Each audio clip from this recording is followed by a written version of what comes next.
vou falar sobre o meu día a día. O meu día a día é normal, como sempre, pero ese día esperaba un día mellor. Pero a miña sorpresa foi que, cando cheguei á cociña, estaban ali os meus avós. O meu avó Manolo e a miña avó Carmela.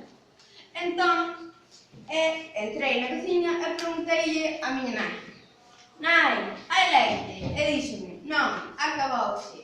Despois preguntei por segunda vez: "Nai, hai colacao?" E díxome: "Non, acabou, avó."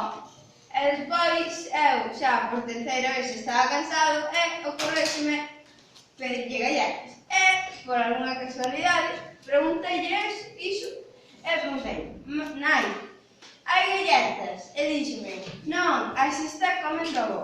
Cando fun pedirlles as galletas a avó, a miña sorpresa foi que a miña avó xa as había rematado, pero coa excusa dixo que Firulais, o meu can, as había rematado. E claro, eu tan cabreado que estaba, pois fun ao colexio.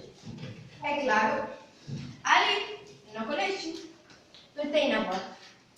E ábreme de repente a de francés. Cando abro a porta de francés, mándome sentar ao peor sitio de todos, a primeira fila.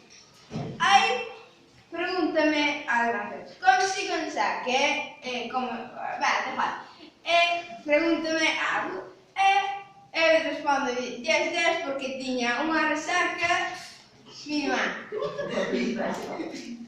Cando xa era hora de lengua, a profesora ponme noutro sitio diferente e tocoume co máis pesado a clase, que sempre está mascar chiclo, non? Sempre está facendo ruidos molestos que non lle fan gracia nin a Deus, sempre está así.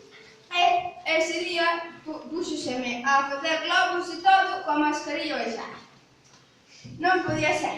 Despois, cando saí do colexio, vexo a miña avó e o meu avó repartindo galletas no comedor do centro.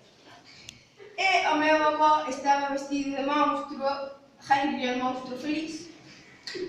Entón, fun a preguntarlle se me daban galletas, claro, porque eu nin había almorzado ni nada.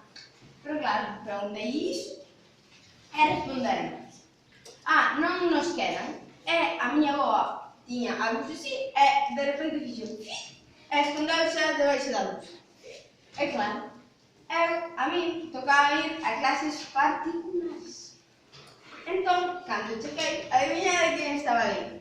A miña nai, a miña avó e o meu avó, que xa saíran do colexio. Entón, cando estaba ali, en clases particulares, estaba aí tamén o meu can Firulais, e pregunteille a miña nai que pasou. E dixéronme que Firulais mordeulle a de clases particulares e a de clases particulares caeuse polas escaleiras das clases e jorobouse a cadeira. Quedou así.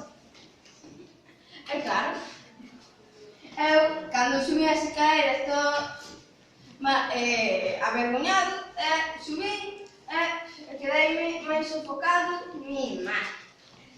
Xusto cando xa era de noite, porque acabei as clases todo mimado, xa non sabía, perdí a noción do tempo. Cando cheguei á miña casa, de repente escucho gritar a xente. E entro na porta, vexo ao meu avó vestido de monstro e xusto a miña avó ali tirada no sofá e gritando: "Socorro, socorro, o monstro